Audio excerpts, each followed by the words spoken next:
आताच्या घडीची सर्वात मोठी आणि महत्त्वाची बातमी समोर येते। सांगोल्याचा रणसंग्राम, मुख्यमंत्र्यांच्या एंट्रीने राजकीय वातावरण तापले। या कारणामुळे आजची सभा निर्णायक। राज्यात निवडणुकीचं बिगुल वाजल्यापासून प्रत्येक जिल्ह्यात राजकीय घडामोडींना कमालीचा वेग आला आहे।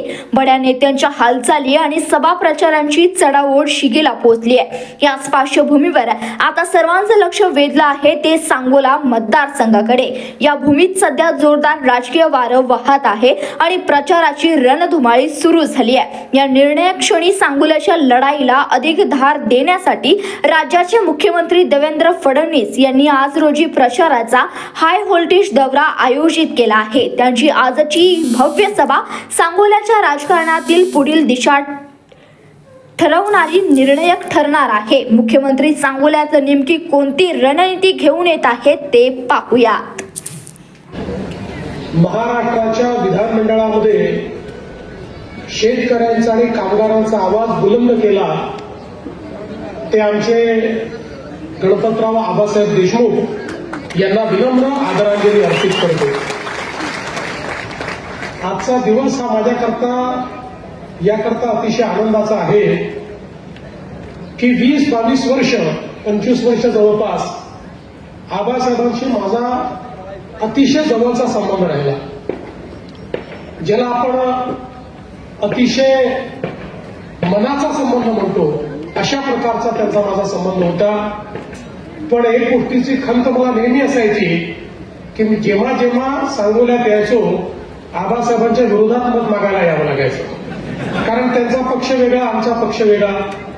त्यामुळे एक खंत मनात असायची की एवढा चांगला व्यक्ती की ज्यांच्याकडनं या महाराष्ट्रातले अनेक प्रश्न आम्ही शिकलो, ज्यांच्याकडनं या महाराष्ट्राच्या राजकारणामध्ये कशा पद्धतीनं सामान्य माणसाला आपण न्याय देऊ शकतो, त्याची भूमिका कशी प्रभावीपणे मांडू शकतो आणि सोबत केवळ 2 आमदार किंवा 3 आमदार असतानाही अतिशय धडाडीने सामान्य माणसाचे प्रश्न कसे सोडवू शकतो हे आम्ही आबासाहेबांकडनं शिकलो। आणि म्हणून मला ही नेहमी खंत असायची की अशा व्यक्तीच्या विरोधात आपल्याला मतं मागायला यावं लागतं। पण आज मला अतिशय आनंद आहे की बाबासाहेब सोबत आहेत आणि आता आम्ही एकमेकाकरता या ठिकाणी मतं मागण्याकरता आलेलो आहोत। खरं तर मगाशी जयकुमार भाऊंनी सांगितले खरं आहे, ज्यावेळी या युतीच्या संदर्भातली चर्चा झाली आणि माझं आणि बाबासाहेबांचं फोनवर बोलणं झालं, त्यावेळी आम्ही या ठिकाणी आबांच्या बद्दलही बोललो आणि सगळ्या गोष्टींची चर्चा केली। आणि मग मी त्यांना विचारलं की माझी आमदारांचं काय, ते म्हणाले त्यांच्याशी चर्चा चालली आहे। मी म्हटलं करा, सगळेच एकत्रित येईल, कोणी बाहेर नको। शहर विकासाचा विषय आहे। जर एखाद्या शहरामध्ये तुम्ही आम्ही इतके वर्ष एकमेकाच्या विरोधात लढलेले जर एकत्र येऊ शकतो तर शहर विकासाकरता कोणाला बाजूला कशाला ठेवायचं, सगळ्यांना आपण सोबत घेऊया। पण मला असं वाटतं की बापूंनी त्या ठिकाणी आधीच भूमिका ठरवून टाकली आणि त्यामुळे ते बाहेर राहिले, काही हरकत नाही। पण मला आनंद आहे की आज या ठिकाणी इतके सगळे दिग्गज लोक एकत्रित आलेले आहेत। दीपक आबा सोबत आहे, बाबासाहेब सोबत आहे, जयकुमारजी सगळे आमच्या सोबत आहेत।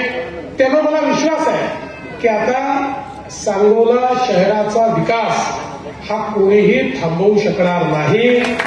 आणि सगळ्यात महत्वाचं सांगतो, तुम्ही नगरपालिका निवडून आणा, हा देवाभाऊ तुमच्या पाठीशी आहे। महाराष्ट्राचं अख्खं सरकार सांगोल्याच्या पाठीशी उभं केल्याशिवाय राहणार नाही, हे सगळ्या बंद भगिनींनो, हा जो काही नगरपालिकेची निवडणूक आहे हा लोकशाहीचा उत्सव आहे।